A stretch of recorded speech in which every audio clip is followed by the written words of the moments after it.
Previous class में मैंने आप लोगों को बताया था कि नाउन और एडजेक्टिव की पहचान हम लोग हिंदी में किस प्रकार कर पाएंगे। How will you be able to identify the noun and the adjective in Hindi. But now I am going to start the differentiate between noun and adjective and how will you be able to identify noun and adjective। So मैं बताना चाहूँगा आप लोगों को कि किस तरह से noun और adjective की पहचान इंग्लिश में करेंगे। अब आप देखो, मैंने लिखा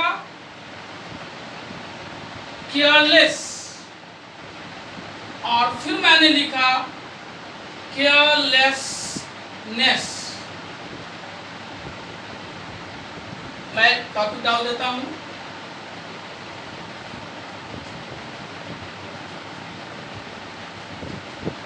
identification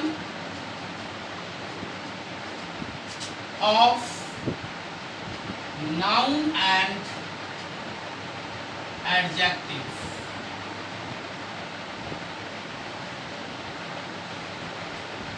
careless, carelessness, thoughtless, thoughtlessness,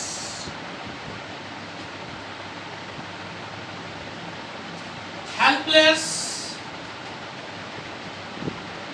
helplessness, helplessness,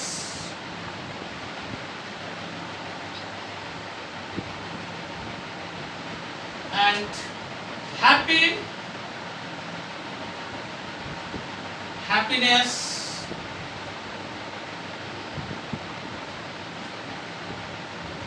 sad, sadness। इस तरह से आप जो वर्ड्स देख रहे हो, careless, carelessness, thoughtless, thoughtlessness, helpless, helplessness, happy, happiness, sad, sadness. अब सवाल ये पैदा होता है कि कौन सा वर्ड नाउन है और कौन सा वर्ड एडजेक्टिव है, इसकी पहचान करना है। बच्चे कैसे पहचान करेंगे? तो बस एक ट्रिक बच्चे अपनाएंगे। केयरलेस और केयरलेसनेस में, ये दोनों वर्ड में किस वर्ड का लेटर्स ज्यादा है। तो आप देख रहे हो केयरलेसनेस वर्ड में लेटर्स ज्यादा है केयरलेस से, इसलिए ये नाउन होगा। थॉटलेस से थॉटलेसनेस में लेटर ज्यादा है, इसलिए नाउन होगा। हेल्पलेस से हेल्पलेसनेस में लेटर ज्यादा है, इसलिए नाउन होगा। हैप्पी से हैप्पीनेस में ये लेटर ज्यादा है, इसलिए नाउन होगा। सैड से सैडनेस में, सैड और सैडनेस में ज्यादा लेटर है, इसीलिए ये नाउन होगा। बट सारे वर्ड्स की बात तो मैं नहीं करता, कुछ ऐसे वर्ड्स होते हैं नाउन और एडजेक्टिव की बात मैं कर रहा हूं कि कुछ वर्ड में फूल लगा होता है। ये जो फूल वर्ड लगा होता है, जैसे पेनफुल, अभी मैं लिख कर बता रहा हूं, आप ध्यान से देखो। Beautiful, painful, harmful,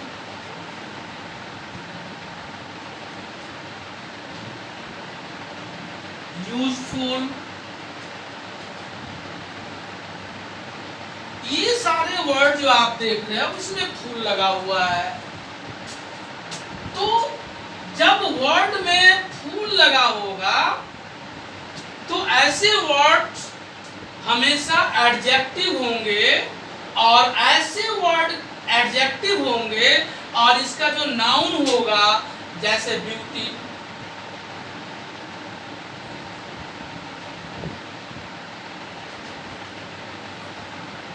pen, harm, use. That means मैं ये कहना चाहता हूं कि ऐसे वर्ड जो आप देख रहे हो, ये सारा वर्ड नाउन है और ये सारा वर्ड एडजेक्टिव है। मैं आपको ये बताना चाहता हूं कि जब फूल वाला वर्ड आता है तो फूल वाला वर्ड हमेशा एडजेक्टिव होगा और उसमें लेटर्स ज्यादा होगा, जस्ट अपोजिट। तो इसलिए जब फूल आएगा लास्ट में तो वह वर्ड एडजेक्टिव होगा और लेटर्स उसमें ज्यादा होंगे, बट नाउन में लेटर कम होंगे। ठीक इसका अपोजिट हो गया है। अभी नाउन में लेटर कम था, नाउन में लेटर ज्यादा था, एडजेक्टिव में लेटर कम था।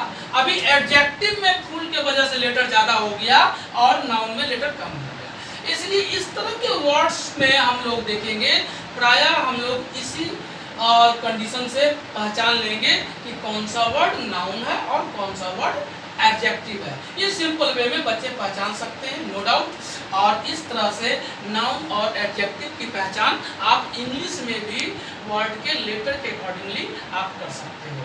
That's all.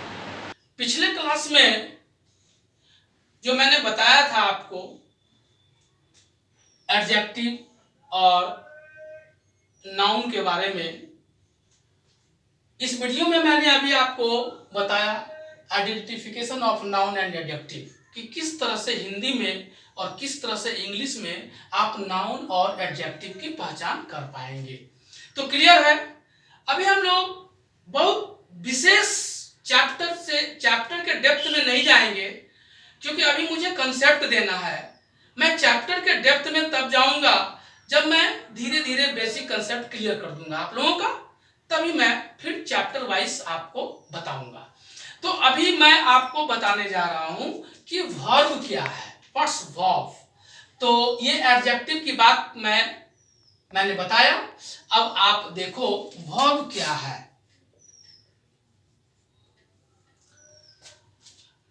एक बात आप जान लें, if you want to learn English language, then certainly you will have to understand about subject, object and verb, because there are three pillars in the grammar, and with these pillars you can communicate to other person correctly and fluently. But मैं आपको बता दूं कि ये subject, object and verb का जो combination होता है, दैट मीन्स ये जो सब्जेक्ट, वर्ब और एग्रीमेंट का, सब्जेक्ट वर्ब एग्रीमेंट का जो कॉम्बिनेशन होता है, ये कॉम्बिनेशन बच्चों को बहुत मुश्किल से समझ में आती है। तो अगर सब्जेक्ट, ऑब्जेक्ट और वर्ब के बारे में अगर बच्चे अच्छी तरह से समझ जाएंगे तो उसे इंग्लिश लैंग्वेज सीखने में कोई प्रॉब्लम नहीं होगा। तो वर्ब का फैमिली बहुत बड़ा है। बच्चे इस वर्ब के इतने बड़े फैमिली को पहचान नहीं पाते हैं और जिसके वजह से बच्चे का इंग्लिश लैंग्वेज वीक रहता है। उन्हें पता नहीं है कि वर्ब को हम किस तरह से यूज करेंगे, कहां पे मेन वर्ब यूज होगा, कहां हेल्पिंग वर्ब यूज होगा, किस हेल्पिंग वर्ब का किस मेन वर्ब के साथ कॉम्बिनेशन होगा। ये सब बिल्कुल बच्चों में ये सब की कमी होती है। तो अभी मैं बता रहा हूं कि वर्ब क्या है। वर्ब एक एक्शन है, दैट मीन्स वर्ब एक वर्क है, एक वर्क। आप जानते हैं कि हिंदी में भी आपने पढ़ा है, ना धातु जब लग जाता है वर्ब बन जाता है। हंसना, रोना, गाना, सोना, पढ़ना, लिखना। तो ये सारे वर्ब जो हैं, ये सारे के सारे एक वर्क है जो एक्शन को शो करता है। अब वो वर्क जब एक्शन को शो करेगा तो ये एक्शन कब एक्ट होगा, तो ये एक्शन के लिए टाइम बना है। ये एक्शन कभी प्रेजेंट में एक्ट हो सकता है, कभी पास्ट में एक्ट हो सकता है, कभी फ्यूचर में एक्ट हो सकता है। इसका मतलब ये हुआ कि किसी भी वर्क को जब एक्शन में चेंज करेंगे तो यह एक्शन टाइम के साथ अपना कॉम्बिनेशन बनाएगा। That means there are two steps of a single coin or and action. Suppose मैं बता रहा हूं, suppose time plus action। आप देख रहे हो जब भी कोई एक्शन एक्ट होगा तो ये टाइम को शो करेगा, या तो वो प्रेजेंट में एक्ट होगा, या तो वो पास्ट में एक्ट होगा, या तो वो फ्यूचर में एक्ट होगा। इसलिए मैंने कहा कि time and action they are two steps of a single coin. ये एक सिक्के के दो पहलू हैं। जब भी एक्शन होगा वो टाइम को देखेगा, यानी वो या तो प्रेजेंट में होगा, या तो पास्ट में होगा, या तो फ्यूचर में होगा। एक्शन किसी न किसी टाइम में ही होगा, इसीलिए टाइम का एक्शन के साथ बहुत ज्यादा गहरा रिश्ता है, क्लोज रिलेशन। अब मैं आपको बता रहा हूं कि वर्ब एक वर्क है जो एक्शन को शो करता है, और वह एक्शन या तो प्रेजेंट टाइम, या तो पास्ट टाइम, या तो फ्यूचर टाइम में एक्ट होता है। इसलिए हम लोग डेफिनेशन अगर देना चाहेंगे तो आप किस प्रकार से डेफिनेशन दे सकते हो? तो आप कह सकते हो कि verb that means that work is called verb, that work is called verb which shows action in present, past और future time। मैं अभी इस डेफिनेशन को लिख रहा हूं, आप ध्यान से देखो। that work is called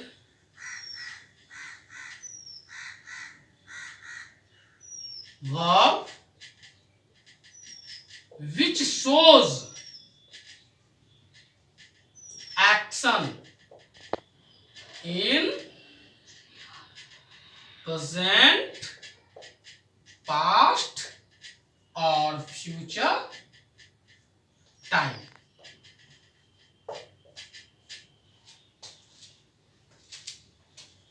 इस तरह से आपने देखा कि वर्ब का डिफिनेशन मैंने लिखा, that work is called verb which shows action in present, past और future time.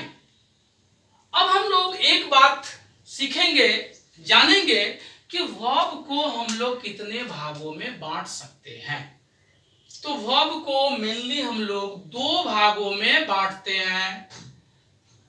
There are two kinds of verb.